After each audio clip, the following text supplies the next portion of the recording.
기독교 신앙을 가진 많은 분들이 이런 경험을 하십니다. 기도하고 또 기도했는데 아무것도 바뀌지 않는 것 같을 때 말입니다. 정말 하나님이 계신가? 내 기도가 들리고 있는 걸까? 기적은 정말 일어나는 걸까? 이런 의문이 마음속에서 자꾸만 떠오릅니다. 특히 신앙의 세월이 깊어질수록 이런 질문들이 더욱 절실해집니다. 처음에는 열정으로 기도했던 그 에너지가 어느 날부턴가 침체되고 하나님의 응답이 미뤄지는 것처럼 느껴질 때 우리의 마음은 흔들리곤 합니다. 친한 지인이 기적 같은 응답을 받았다는 소식을 들으면 왜 자신에게는 그런 응답이 없는지 자책하게 됩니다. 실제로 저는 상담을 통해 많은 성도들을 만났습니다. 한 분은 3년을 기도했는데 여전히 직장이 없다며 절망했습니다. 또 다른 분은 5년을 기도했는데 결혼이 되지 않는다며 하나님을 의심했습니다. 또 어떤 분은 자녀의 신앙 때문에 밤새 기도해도 아무 변화가 없다며 낙심했습니다. 우리는 모두 같은 마음입니다. 하나님, 언제 응답해 주실 건가요? 그런데 오늘 여러분과 나누고 싶은 말씀이 있습니다. 기적이 일어나기 직전에는 반드시 하나님이 우리에게 보내시는 신호들이 있다는 것입니다.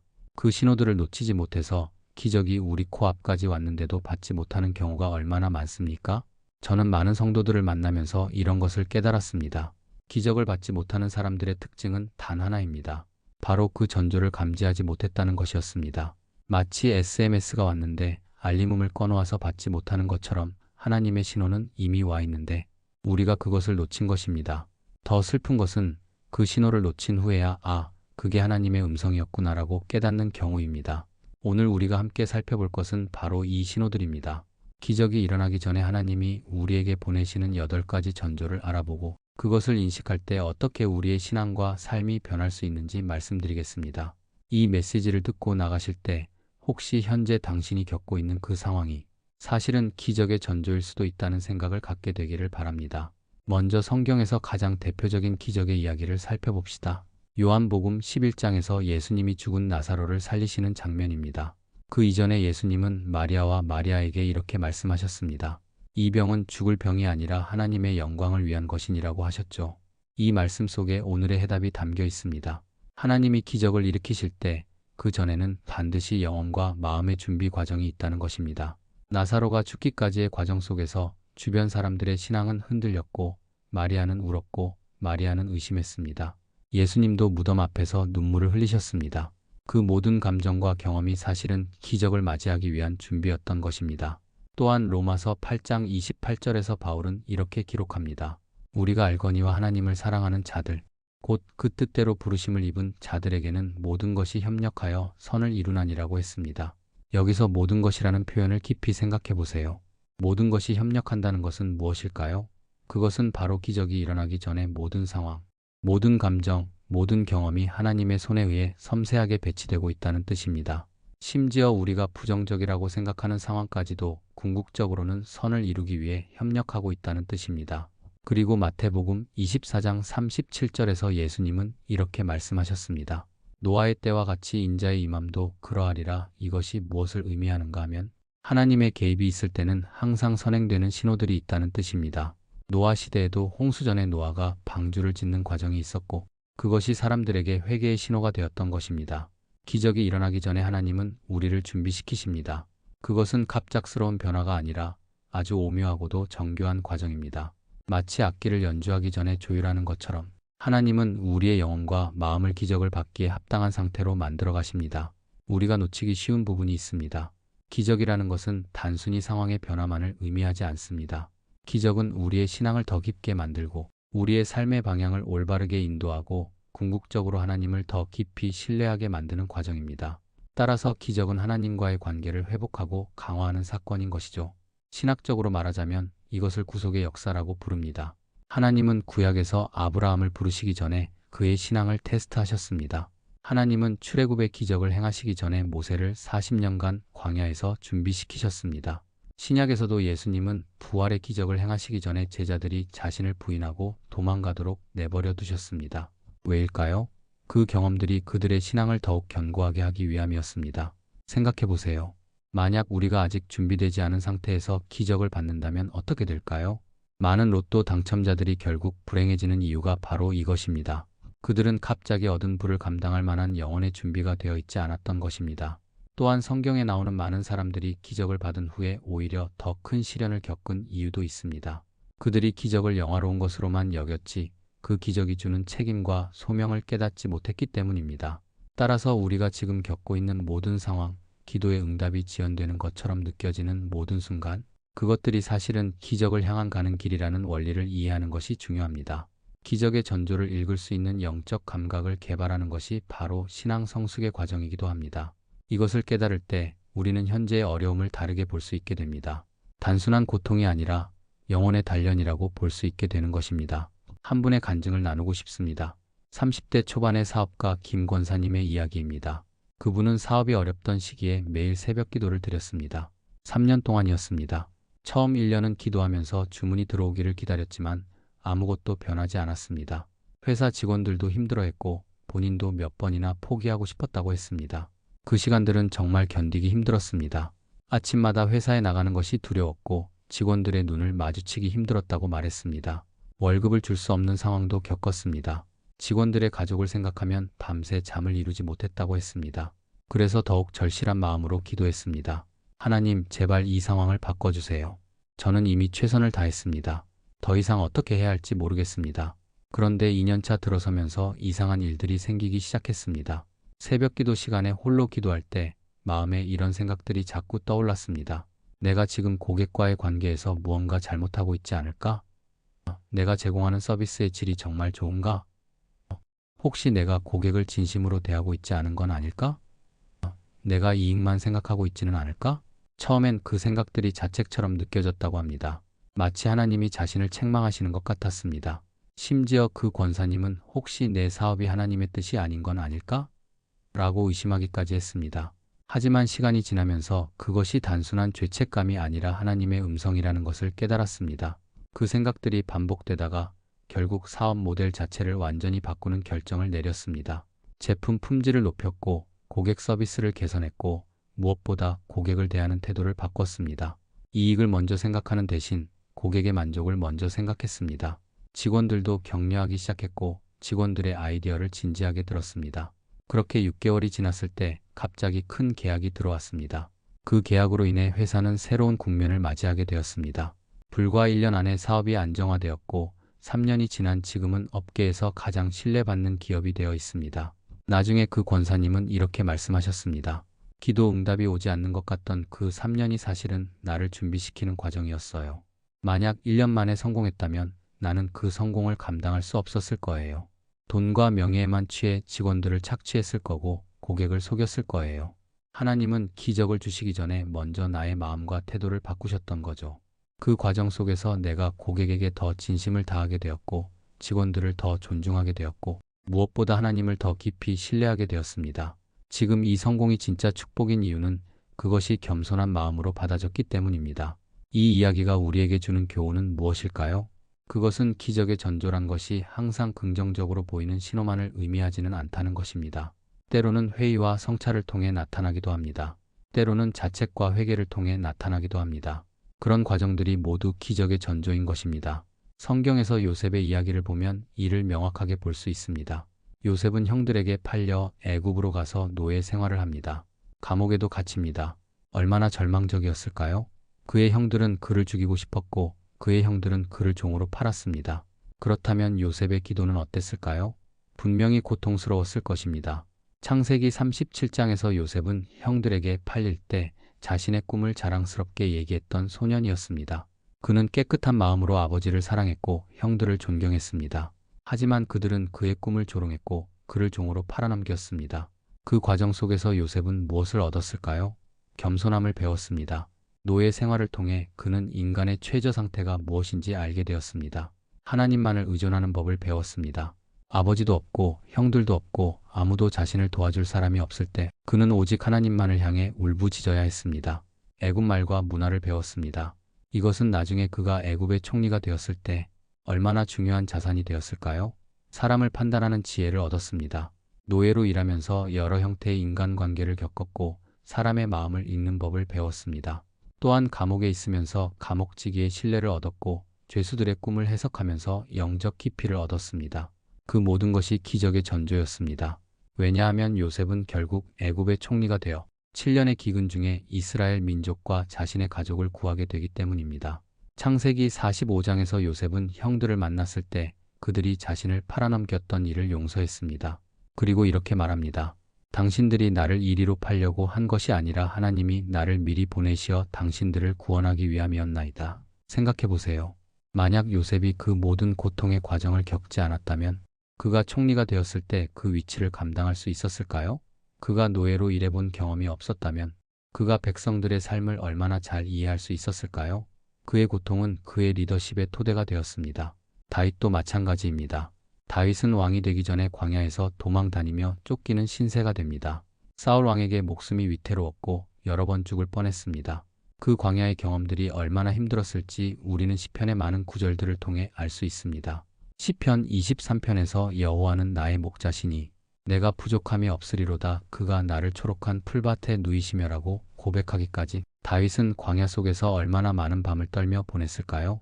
시편 42편에서 사슴이 시냇물을 찾기로 갈급하듯이 하나님이여 내 영혼이 주를 찾기로 갈급하나이다라고 울부짖기까지 그의 신앙은 얼마나 깊고 절실했을까요? 하지만 그 모든 경험이 다윗을 이스라엘의 가장 위대한 왕으로 만들어 주었습니다. 그 기간이 기적을 향한 준비 과정이었던 것입니다. 광야에서의 고독이, 사울의 추격이 모든 그것이 다윗의 영혼을 단련시켜 주었습니다. 그리고 다윗은 나중에 자신의 백성을 얼마나 사랑하는 왕이 되었습니까? 그것은 그가 광야에서 겪었던 고통 때문이었습니다. 또 한 가지 우리가 잊지 말아야 할 인물이 있습니다. 바로 모세입니다. 모세는 애굽의 왕궁에서 40년을 살았습니다. 모든 지혜와 문화를 배웠습니다. 하지만 하나님은 그를 광야로 보내셨습니다. 또 40년을 광야에서 살게 하셨습니다. 양을 치며 하나님을 경험하도록 하셨습니다. 그 80년의 세월이 기적의 전조였습니다. 그 후에 모세는 출애굽의 기적을 이끌게 되었습니다. 이제 우리가 직접 실천할 수 있는 과제를 나누겠습니다. 오늘부터 시작할 수 있는 21일 영적 감각 개발 프로그램입니다. 가장 먼저 우리가 해야 할 일은 현재의 상황 속에서 하나님의 손길을 발견하는 것입니다. 매일 아침 깨어날 때 오늘 하나님이 나에게 주시는 신호는 무엇일까? 라고 자신에게 물어보세요. 이것은 누가복음 3장 8절에서 말씀하신 것처럼 말씀을 받는 열린 마음의 준비입니다. 열린 마음으로 주변을 관찰하면 우리는 하나님의 음성이 어디서 울려 퍼지고 있는지 듣게 됩니다. 하루하루를 의식적으로 살아가세요. 아침에 일어날 때 하나님이 주시는 감동이 무엇인지, 낮 시간에 만나는 사람들을 통해 어떤 메시지를 주시는지, 저녁에 나의 행동을 되돌아볼 때 무엇이 성령의 음성인지를 구분해내세요. 구체적으로는 아침마다 5분씩 조용히 앉아서 어제를 돌아보고 오늘을 준비하는 시간을 가지세요. 두 번째는 감정의 변화를 기록하는 것입니다. 한 주에 3번 정도 내가 이번 주에 느낀 감정의 변화가 무엇인가? 라고 자문해 보세요. 불안감이 감소했다면 그것은 신앙이 성숙되어 가고 있다는 신호입니다. 그것은 기적의 전조입니다. 다른 사람을 용서하고 싶은 마음이 생겼다면 그것도 영혼의 변화의 신호입니다. 그동안 미워했던 사람이 미워지지 않는 것 자체가 하나님의 사랑이 당신을 바꾸고 있다는 신호입니다. 이 감정들을 기록하세요. 노트에 적든 휴대폰에 기록하든 주 1회 이상 당신의 감정 변화를 추적해 보세요. 기록 방법은 다음과 같습니다. 월요일 불안감 80%에서 70%로 감소, 수요일 직장 상사를 향한 분노가 사라짐, 금요일 자녀를 바라보는 시선이 부드러워짐. 이런 식으로 구체적으로 기록하세요. 이 기록들이 쌓이면 당신이 기적에 얼마나 가까워지고 있는지 명확하게 볼 수 있게 됩니다. 한 달 후에는 이 한 달 동안 나는 이렇게 변했구나라고 깨닫게 될 것입니다. 세 번째로는 기도의 내용을 점검하는 것입니다. 당신이 기도할 때 하나님이 주시기를 원하는 것과 내가 원하는 것이 다를 수 있습니다. 로마서 12장 2절에서 바울은 너희는 이 세대를 본받지 말고 오직 마음을 새롭게 함으로 변화를 받아 하나님의 선하시고 기뻐하시고 온전하신 뜻이 무엇인지 분별하라고 했습니다. 이것은 우리의 기도가 점진적으로 변해야 한다는 뜻입니다. 처음엔 자신의 욕심을 가지고 기도하지만 시간이 지나면서 점차 하나님의 뜻을 구하는 기도로 변해가야 한다는 것입니다. 당신의 기도가 정말 하나님의 뜻을 구하는 기도인지 확인해 보세요. 기도 목록을 정리할 때 한 번씩 자문해 보세요. 이것이 정말 하나님이 원하시는 일일까? 혹은 내가 이것을 원하는 이유는 정말 순수한가? 그 과정 자체가 기적을 받기 위한 준비입니다. 예를 들어 직장 승진을 위해 기도하고 있다면 이 승진이 정말 하나님의 뜻인가? 아니면 내 욕심인가? 승진 후에 내가 어떻게 변할 것인가? 라고 생각해 보세요. 네 번째로 중요한 것은 감사의 습관입니다. 베드로전서 4장 12절에서 사랑하는 자들아, 너희를 실현하려고 하는 불같은 고난을 이상히 여기지 말라고 했습니다. 이는 현재의 어려움도 감사할 수 있다는 뜻입니다. 하루에 한 번 어려운 상황 속에서도 감사할 수 있는 세 가지를 찾아보세요. 이것이 얼마나 어려운지 아십니까? 하지만 이것을 할 때 당신의 영혼은 변합니다. 기적을 받을 수 있는 영혼으로 변합니다. 구체적으로는 매일 저녁 잠자리에 들기 전에 오늘 감사한 것 세 가지를 써보세요. 1. 힘든 하루에도 건강을 유지할 수 있었음. 2. 퇴근길에 아들이 아빠 고마워라고 말해줌. 3. 기도하면서 마음이 평온해짐. 이런 식으로 말입니다. 처음에는 어려울 수 있습니다.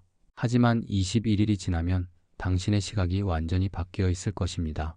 다섯 번째는 주변 사람과의 관계를 돌보는 것입니다. 마태복음 5장 16절에서 이같이 너희 빛이 사람 앞에 비치게 하여 그들로 너희 착한 행실을 보고 하늘에 계신 너희 아버지께 영광을 돌리게 하라고 했습니다. 기적이 일어나기 전에 하나님은 당신을 통해 다른 사람들에게 증거하기를 원하십니다. 따라서 당신이 주변 사람들에게 어떤 영향을 주고 있는지 살펴보세요. 동료에게 따뜻한 말 한마디를 더 하고 있는가? 가족에게 더 인내심 있게 대하고 있는가? 낯선 사람에게 도움의 손을 내밀고 있는가를 점검해 보세요. 이것들이 모두 기적의 전조입니다. 왜냐하면 하나님은 당신의 삶이 빛이 되는 것을 보실 때 더욱 큰 기적을 일으키시기 때문입니다. 이 메시지가 당신의 마음에 와 닿았다면 댓글에 아멘이라고 남겨주세요. 그 아멘의 고백이 바로 당신의 영혼이 하나님의 신호를 인식했다는 신앙의 증거입니다.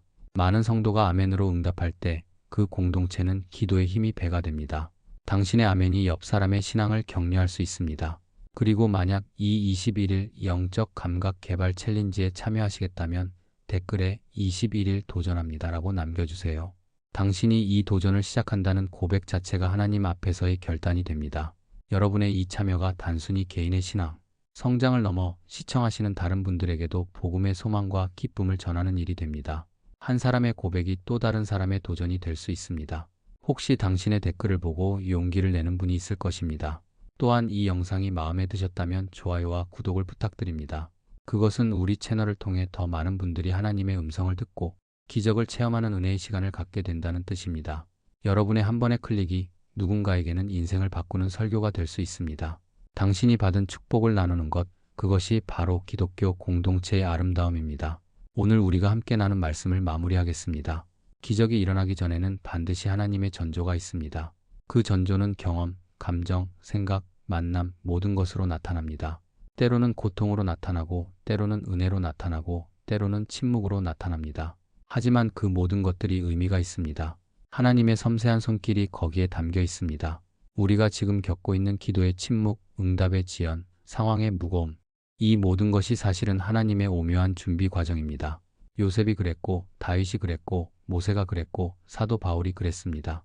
바울은 고린도후서 12장 7절에서 그러므로 내 육체의 가식, 즉 사탄의 사자가 나를 괴롭히게 하셨으니라고 고백했습니다.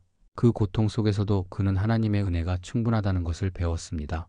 그리고 그 경험이 바울을 기독교 역사상 가장 위대한 지도자로 만들어 주었습니다. 당신의 현재가 어떤 상황인지는 중요하지 않습니다. 중요한 것은 당신이 그 상황 속에서 하나님의 신호를 감지하고 있는가 하는 것입니다.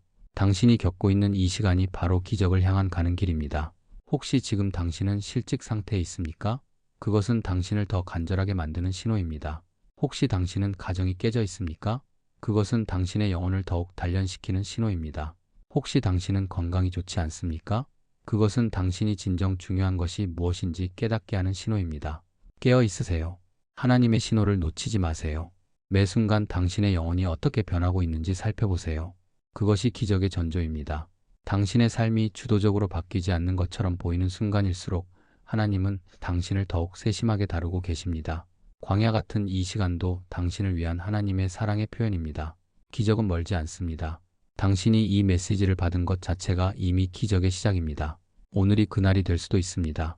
내일이 될 수도 있습니다. 하지만 확실한 것은 하나님의 신호를 감지하는 순간 당신은 변합니다. 그 변화가 바로 기적입니다. 기적은 초자연적인 현상만을 의미하는 것이 아닙니다.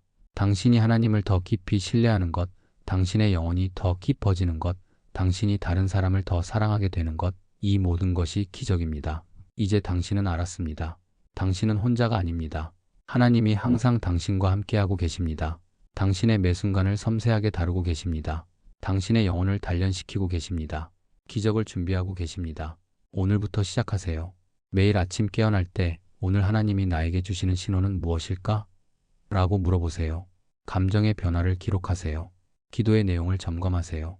감사를 드리세요. 관계를 돌보세요. 이 21일이 당신의 인생을 바꾸는 날이 되기를 기원합니다. 하나님의 은혜와 평강이 당신의 모든 일에 함께 하시고 깨어진 영적 감각으로 기적을 맞이하는 축복이 당신 위에 임하기를 간절히 기원합니다. 당신이 현재 겪고 있는 어려움이 당신을 죄주지 않고 더욱 강하게 만들기를, 당신의 기도가 응답될 때 그것을 기쁨으로 받을 수 있는 영혼이 되기를 축복합니다. 기적은 이미 시작되었습니다. 당신을 변화시키는 그 은혜가 바로 기적입니다. 아멘.